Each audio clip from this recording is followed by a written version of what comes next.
স্মারকলিপি পেশ করার জন্য আমাদের এই পদযাত্রা সুশৃঙ্খলভাবে স্মারকলিপি দেওয়ার জন্য বিএনপির ৩ সংগঠনের ৬ জন প্রতিনিধিকে ভারতীয় হাইকমিশনে নিয়ে যাওয়ার জন্য প্রস্তাব দিয়েছে পুলিশ। প্রস্তাবে রাজি হয়ে যুবদল, স্বেচ্ছাসেবক দল ও জাতীয়তাবাদী ছাত্র দলের প্রতিনিধিরা ভারতীয় হাইকমিশনের উদ্দেশ্যে রওনা হয়েছেন।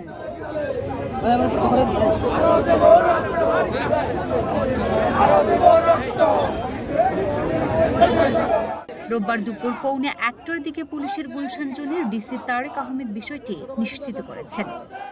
3টা অঙ্গ সংগঠন এসেছে জাতীয়তাবাদী দলের। আমরা এই 3 অঙ্গ সংগঠনের প্রতিনিধিদের ঠিক করার জন্য বলেছি। তারা যদি তাদের প্রতিনিধি দেয় তাহলে আমরা তাদেরকে ভারতীয় দূতাবাসের যে সিকিউরিটি অফিসার তার সাথে কথা হয়েছে, আমরা সেখানে স্মারকলিপি পৌঁছে দেওয়ার ব্যবস্থা নিই। আমরা শান্তিপূর্ণ যে কোনো কর্মসূচিকে আমরা উৎসাহিত করার কোনো বিষয় নাই।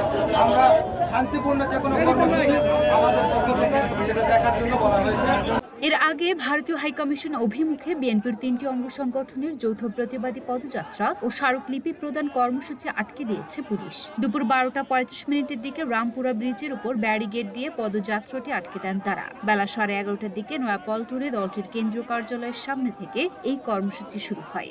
সরকারি হাইকমিশন যেটি আগরতলাতে অবস্থিত, সেখানে হিন্দুত্ববাদী কিছু উচ্ছৃঙ্খল নেতাকর্মীরা সেই বাংলাদেশের দূতাবাস ভাঙচুর করেছে, আমাদের লাল সবুজের পতাকা অবমাননা করেছে।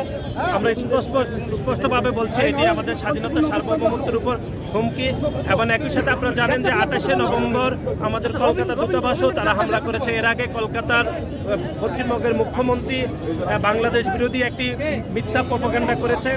আপনি দেখেছেন বাংলাদেশের একজন নাগরিককে গ্রেপ্তারের প্রতিবাদে ভারতের সাউথ ব্লক একটি বিবৃতি দিয়েছে, যেটি এদেশের জনগণের বিপক্ষে গিয়েছে। সার্বিকভাবে আমরা বাংলাদেশের জনগণের পক্ষ থেকে 3 সংগঠন ভারতের দূতাবাসকে আমরা আজকে স্মারকলিপি দিচ্ছি।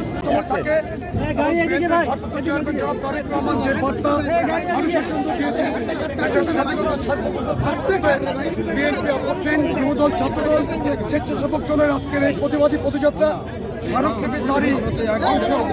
আমরা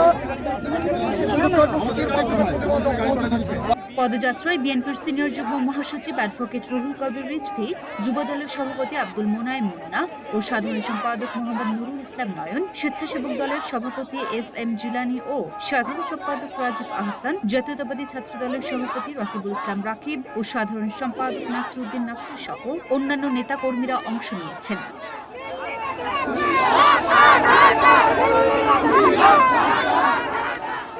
লুনা ফেসনিপা, ঢাকা পোস্ট।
ঢাকা